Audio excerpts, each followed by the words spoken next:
इस पार्ट के अंदर हम डिस्कस करेंगे जावास्क्रिप्ट को हम कैसे रन कर सकते हैं और कौन से कोड बिल्डिंग ब्लॉक होते हैं जिनको हम जावास्क्रिप्ट के अंदर यूज कर सकते हैं। सो इनिशियली जावास्क्रिप्ट को हम कहाँ पर रन कर सकते हैं। नॉर्मली क्या होता है, हमने कोई भी किसी लैंग्वेज के अंदर काम करना है तो हमें उसके लिए कुछ टूल्स और उसके कुछ इन्वायरमेंट हमें क्रिएट करने पड़ते हैं। उसके रन टाइम इन्वायरमेंट डिफरेंट उसकी जो किट्स होती हैं उनको हम इंस्टॉल करते हैं, SDK होती हैं जिनको हम इंस्टॉल करते हैं, देन हम उस प्रोग्रामिंग लैंग्वेज को रन कर सकते हैं सक्सेसफुली।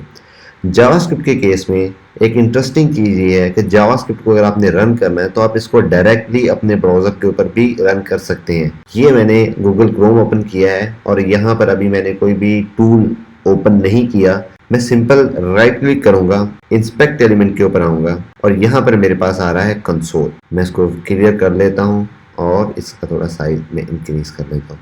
तो ये कंसोल असल में जावास्क्रिप्ट इसके अंदर डायरेक्टली एग्जीक्यूट हो जाती है। जैसे कि पिछले पार्ट के अंदर मैंने बताया था कि गूगल क्रोम जावास्क्रिप्ट को रन करने के लिए एक इंजन यूज़ करता है या कंपाइल करने के लिए एक इंजन यूज़ करता है जिसे V8 कहते हैं। तो वो V8 इंजन इसके अंदर ऑलरेडी इंस्टॉल्ड है। जैसे हम गूगल क्रोम को इंस्टॉल करते हैं वो इंस्टॉल होता है और हम डायरेक्टली जावास्क्रिप्ट को इधर रन कर सकते हैं। सो हम इसके अंदर कोई भी अगर मैसेज को हमने प्रिंट करवाना है तो हम उसके लिए यूज़ करते हैं कंसोल। तो हम ये चेक करने के लिए कि क्या हमारी जावास्क्रिप्ट इसके अंदर रन हो रही है, तो मैं एक जो स्टेटमेंट है console.log की जो स्टेटमेंट है ये काम करती है कि आप इसके अंदर जो भी चीज़ राइट करेंगे वो आपको एज इट इज़ एक टेक्स्ट के फॉर्म के अंदर डिस्प्ले कर देगा। तो मैंने console.log लिखा, यहाँ पर मैं कोई भी टेक्स्ट लिख देता हूँ, हेलो कोड रिफ्टर। तो ये देखें यहाँ पर मुझे एज इट इज़ वो प्रिंट हो गया, हेलो कोड रिफ्टर। सो जावास्क्रिप्ट को इनिशियली रन करने के लिए आपको किसी एक सेपरेट एडिटर की ज़रूरत नहीं होती, किसी एक सेपरेट आपको इंस्टॉलेशन और पूरे इन्वायरमेंट की ज़रूरत नहीं होती। आप उसको डायरेक्टली अपने ब्राउज़र के अंदर भी रन कर सकते हैं। बट हम क्योंकि इसको थोड़ी डिटेल के अंदर देखेंगे तो हमें इसको रन करने के लिए किसी न किसी टूल की ज़रूरत होगी। तो मैं पर्सनली जो ये टूल यूज़ करने वाला हूँ वो VS कोड है।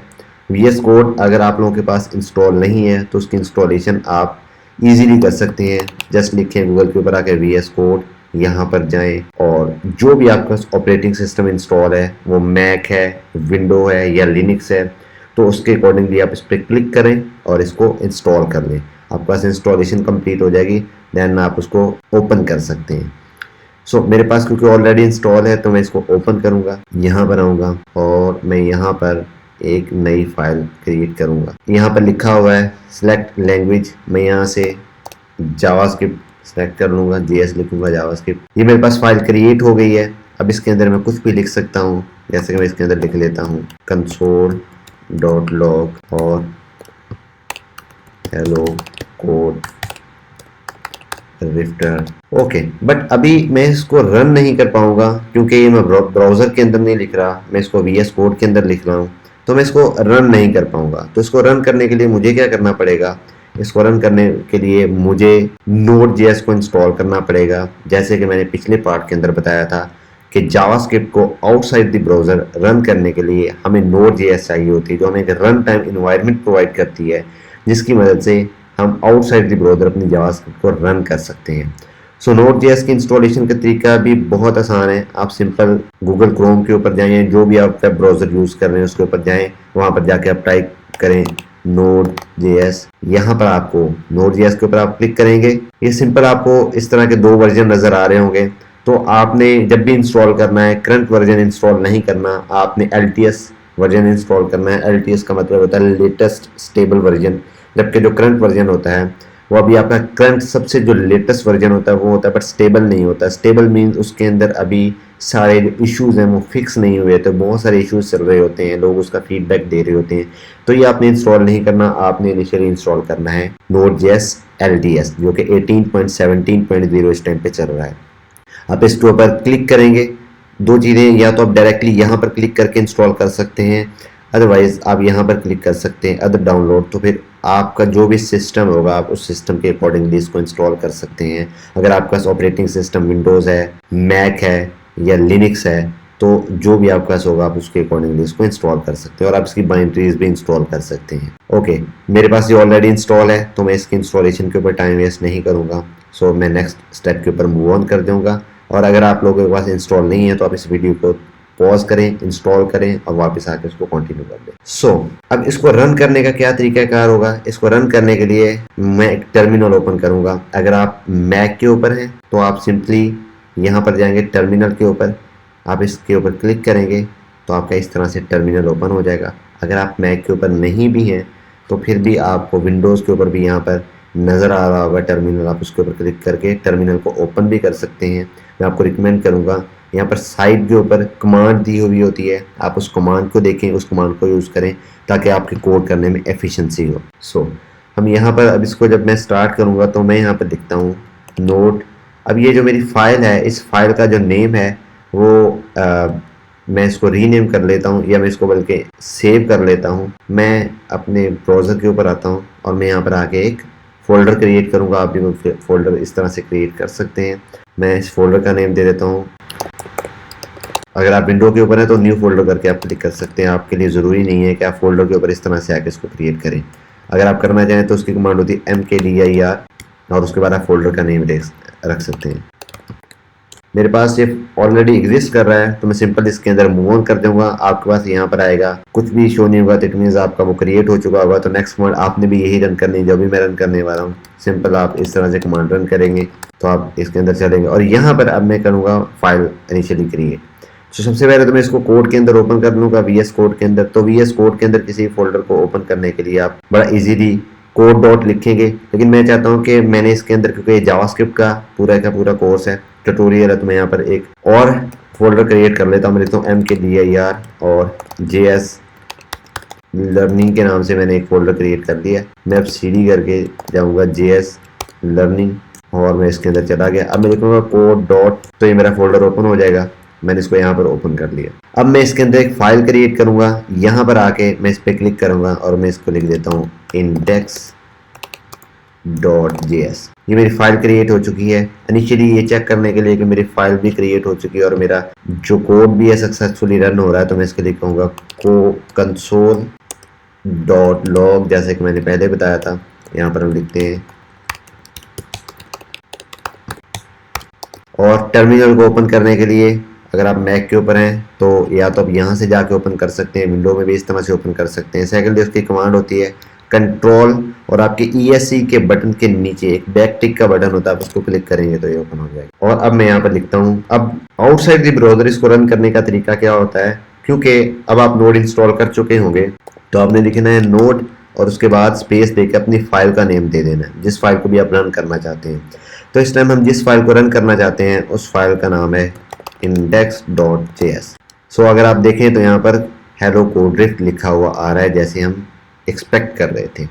तो उस मेमोरी के अंदर जो मेमोरी लोकेशन होती हैं डिफरेंट, हर मेमोरी लोकेशन जो होती है उसका एक यूनिक एड्रेस होता है। उस मेमोरी लोकेशन के अंदर अगर किसी भी चीज़ को स्टोर करवाना है तो उसके लिए उसका एड्रेस, जो यूनिक एड्रेस है वो होना चाहिए, वो एक्सेसिबल होना चाहिए ताकि उसके अंदर हम वो चीज़ स्टोर करवा सकें। सो जब वेरिएबल किसी भी लैंग्वेज के अंदर क्रिएट किए जाते हैं तो उस एक्चुअली वो एक मेमोरी लोकेशन जो है वो उनको टेम्परेरी रन टाइम के ऊपर अलॉट हो जाती है। फिर जब भी हम उस वेरिएबल के अंदर कोई वैल्यू स्टोर करवाते हैं तो एक्चुअली असल में वो उस पर्टिकुलर जो हमारे पास मेमोरी लोकेशन होती है उसके अंदर वो जाके वैल्यू स्टोर हो जाती है और वो उतने टाइम तक रहती है जब तक कि प्रोग्राम या वो पर्टिकुलर फाइल जो है वो एग्जीक्यूट हो रही होती है। वो पर्टिकुलर फंक्शन जिसके अंदर किसी वेरिएबल को बनाया जाता है वो एग्जीक्यूट हो रहा होता है, वो एग्जीक्यूशन में होता है, वो रनिंग कंडीशन के अंदर होता है। तो उसके अंदर वो वैल्यू स्टोर रहती है। जैसे ही उसको क्लोज किया जाता है, उसको बंद किया जाता है तो वो वहाँ से क्लियर हो जाती है और फिर वो कोई भी दूसरा प्रोग्राम या जो भी चीज़ रन होती है उसको वो असाइन हो जाती है। सो यहाँ पर हमने सीखा कि वेरिएबल क्या होते हैं, असल में मेमोरी लोकेशन होती हैं जिनको हम यहाँ पर कोई नेम असाइन कर देते हैं, देन उसके अंदर हम डिफरेंट टाइप का डाटा स्टोर करवाते हैं। जावास्क्रिप्ट के अंदर वेरिएबल डिक्लेयर करने का क्या तरीकाकार है। जावास्क्रिप्ट के अंदर आपने जब भी कोई वेरिएबल डिक्लेयर करवाना है तो उसके लिए आप यूज़ करते हो कीवर्ड वार। सो वार का कीवर्ड असल में वेरिएबल डिक्लेयर करने के लिए यूज़ होता है। It's a keyword. मीन ये एक रिजर्व वर्ड है, इसका एक स्पेसिफिक मतलब है, ये स्पेसिफिक एक्शन परफॉर्म करता है, तो आप इसको इस पर्पस के अलावा किसी भी दूसरे पर्पस के लिए यूज नहीं कर सकते। आप कोई वेरिएबल का नेम var नहीं रख सकते। वेरिएबल का नेम कोई भी चीज हो सकती है, लेकिन वो कोई रिजर्व वर्ड नहीं हो सकता जिसका कोई प्री डिफाइंड मतलब है। जैसे ver मैंने बताया, इसका प्री डिफाइंड जो पर्पस है वो ये है कि कोई वेरिएबल को डिक्लेयर करवाना। अब var के बाद आप स्पेस देके वेरिएबल का नेम कुछ भी रख सकते हैं, तो मैं इसका नेम रख देता हूँ x, और मैं इसके अंदर या मैं इसके रख देता हूँ नंबर, और इसमें मैं एक नंबर स्टोर करवा देता हूँ। अब ये मेरे पास सिंपल एक वेरिएबल अभी डिक्लेयर हुआ है, अब इसके अंदर अभी कोई वैल्यू नहीं है। सो जब मैंने इसके अंदर जो पहली वैल्यू स्टोर करवाऊंगा तो उसका मतलब ये होगा कि मैंने इस वेरिएबल को इनिशियलाइज कर लिया। अभी मैंने इस वेरिएबल को जस्ट डिक्लेयर किया है। तो फर्स्ट टाइम जब हम किसी वेरिएबल के अंदर कोई वैल्यू स्टोर करवाते हैं तो उसे कहते हैं कि वेरिएबल इनिशियलाइज हो गया है। सो दो चीज़ें होती हैं, सबसे पहले वेरिएबल डिक्लेरेशन जो भी हम कर चुके हैं, सेकंड चीज़ फर्स्ट टाइम किसी भी वेरिएबल के अंदर जब हम पहली दफा वैल्यू स्टोर करवाते हैं तो उसे कहते हैं वेरिएबल इनिशियलाइजेशन। तो वेरिएबल इनिशियलाइजेशन दो तरह से होती है, एक at the time of declaration, जैसे मैंने इसको यहाँ पर डिक्लेयर किया और यहाँ पर स्टोर कर दिया 10। दूसरा जो तरीका होता है वो ये होता है, मैंने यहाँ पर एक वेरिएबल और क्रिएट किया और इसका नेम रख दिया नेम। अभी मैंने इसके अंदर कोई वैल्यू स्टोर नहीं की, मैं यहाँ पर आके कहता हूँ नेम इज इक्वल टू, और यहाँ पर कह देता हूँ मैं कोड रिफ्ट। तो ये मैंने इसके अंदर एक वैल्यू स्टोर करवा दी। ये आपको इस वजह से नज़र आ रहा होगा कि name is deprecated means name initially JavaScript का भी कोई प्री डिफाइंड एक पर्पस इसका हो सकता है, जो कि अब हम यूजेस को इस तरह से नहीं करते। जावास्क्रिप्ट में ये डेप्रिकेट हो चुका है, ये ख़त्म हो चुका हुआ है, तो इसलिए आपको इस तरह से लाइन नज़र आ रही है। बट हम इसको वैसे भी थोड़ा सा चेंज कर देते हैं, मैं नेम str के नाम से इसको रख देता हूँ और यहाँ पर भी नेम str करके इसको यूज़ कर लेते हैं। ओके, सो ये सिंगल लाइन के अंदर मैंने वेरिएबल को डिक्लेयर भी किया, इनिशियलाइज भी किया। ये मैंने एक लाइन के अंदर उसको डिक्लेयर किया, नेक्स्ट लाइन के अंदर उसको मैंने इनिशियलाइज किया। हम अब दोनों की वैल्यू को कंसोल करवा के देखते हैं। मैं कहता हूँ कंसोल डॉट लॉग, मैंने नंबर लिखा और यहाँ पर मैं इस तरह से लिख देता हूँ नंबर, मैं यहाँ पर लिख देता हूँ नेम स्ट्रिंग, मैं इसको यहाँ पर आके रन करता हूँ नोड इंडेक्स डॉट जेएस। तो आप देखें कि नंबर 10 आ रहा है और नेम जो है मेरे पास कोड रिफ्ट आ रहा है। नाउ एक और क्वेश्चन माइंड के अंदर आ सकता है कि नंबर के अंदर 10 कैसे आ गया। जब मैंने यहाँ पर नंबर लिखा तो मुझे नंबर की बजाय यहाँ पर 10 कैसे शो हुआ। जब मैंने यहाँ पर नेम स्ट्रिंग लिखा तो मुझे यहाँ पर ये कोड रिफ्ट क्यों शो हुआ। सो असल में ये जो इज इक्वल टू का साइन यहाँ पर लगाते हैं, इसे असल में कहते हैं असाइनमेंट ऑपरेटर। असाइनमेंट ऑपरेटर ये क्या काम करता है? असाइनमेंट ऑपरेटर ये काम करता है, अब असाइनमेंट ऑपरेटर असल में जब हम किसी भी एक लाइन के अंदर लगाते हैं तो वो हमारे पास बन जाता है असाइनमेंट एक्सप्रेशन। अब जो असाइनमेंट एक्सप्रेशन हमारे पास होता है वो क्या होता है? Assignment expression, this is complete assignment expression.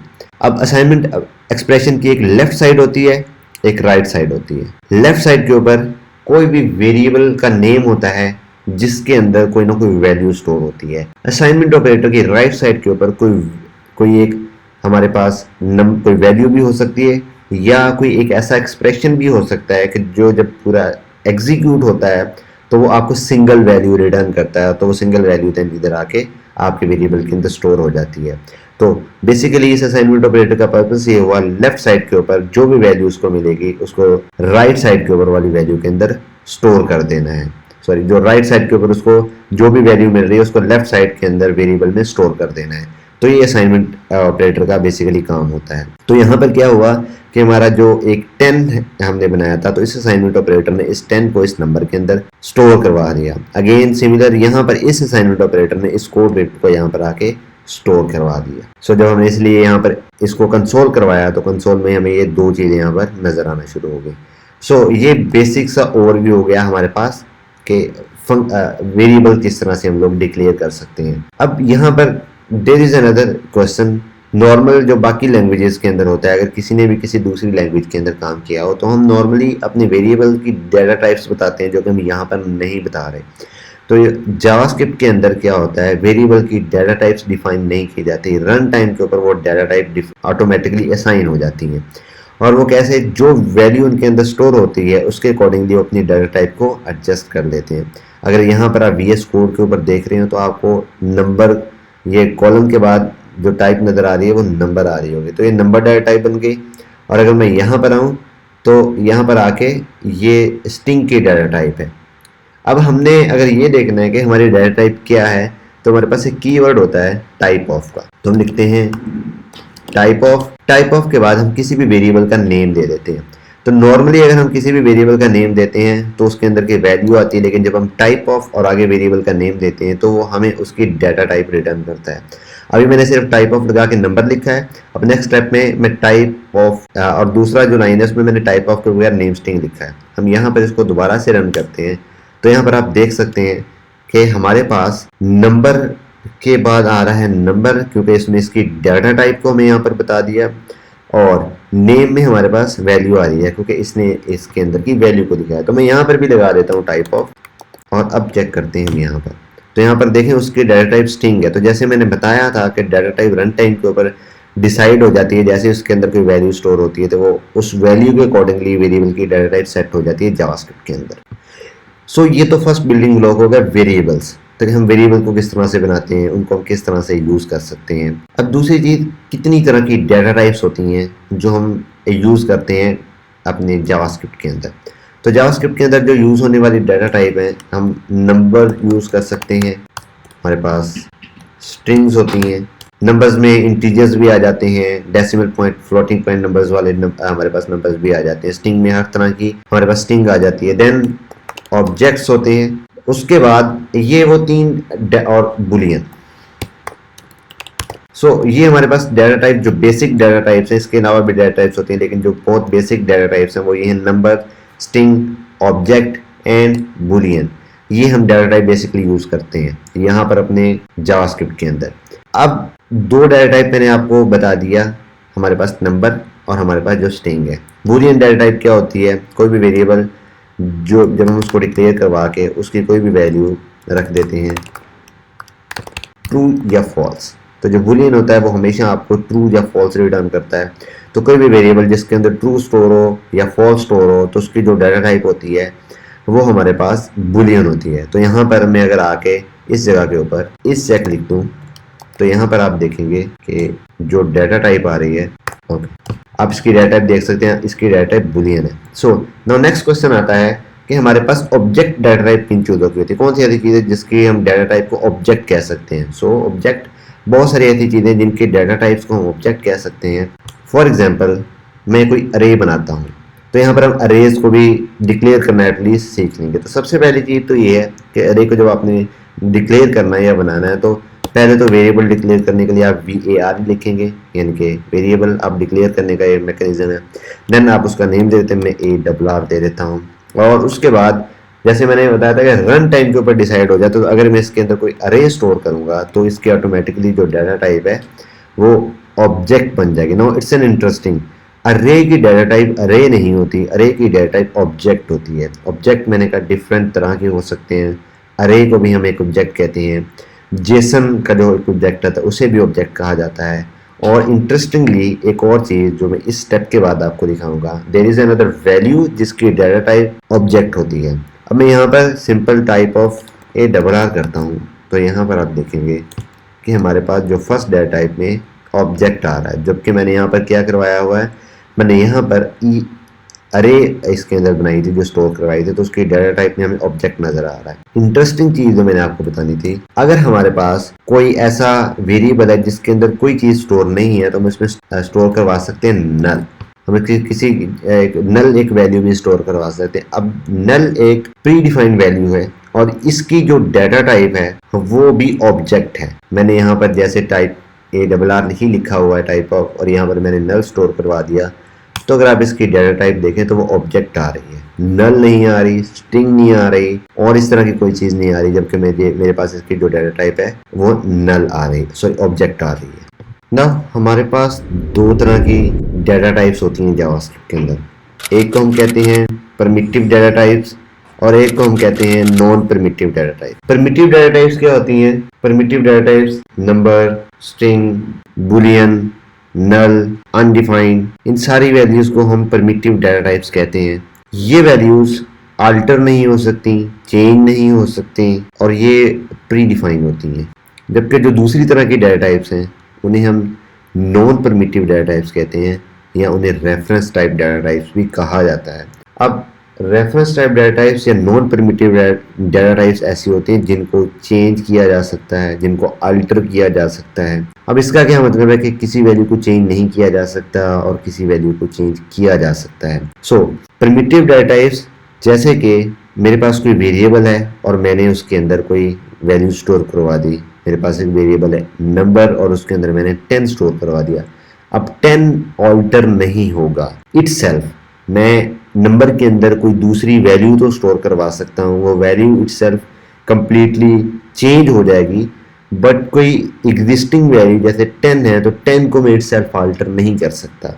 So that's why it's called primitive data types. अब 10 की बजाय अगर मैं इसको 0 इसका खत्म कर दूं तो 1 होगा, 10 नहीं होगा, वैल्यू ऑल्टर नहीं हुई, एक नई वैल्यू कंसीडर होगी 1। मैंने एक नेम का वेरिएबल बनाया और उसके अंदर मैंने लिखा कोड रिफ्ट। अब कोड रिफ्ट में से मैं रिफ्ट हटा देता हूं, सिर्फ कोड रहेगा, तो कोड एक नई वैल्यू कंसीडर हो गई, ये पुरानी वैल्यू नहीं होगी, ये एक न्यू वैल्यू के तौर पे कंसीडर होगी। तो इट मींस वैल्यू ऑल्टर नहीं हुई, एक न्यू वैल्यू आके स्टोर हो गई है।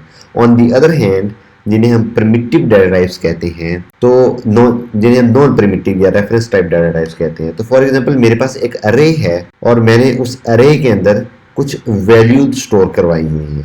फॉर एग्जांपल मेरे पास एक अरे है 1 2 3 4 5, उस अरे के अंदर मैंने वैल्यू स्टोर करवाई हुई है और अब मैं उस अरे में एक नई वैल्यू ऐड कर देता हूँ 6। अब नाउ अरे इटसेल्फ एक वैल्यू है जो स्टोर हुई है एक मेरे पास एक वेरिएबल के अंदर। सो नाउ अरे इटसेल्फ जो है वो चेंज नहीं, इटसेल्फ चेंज हुई है, उसको किसी नई वैल्यू ने आके रिप्लेस नहीं किया।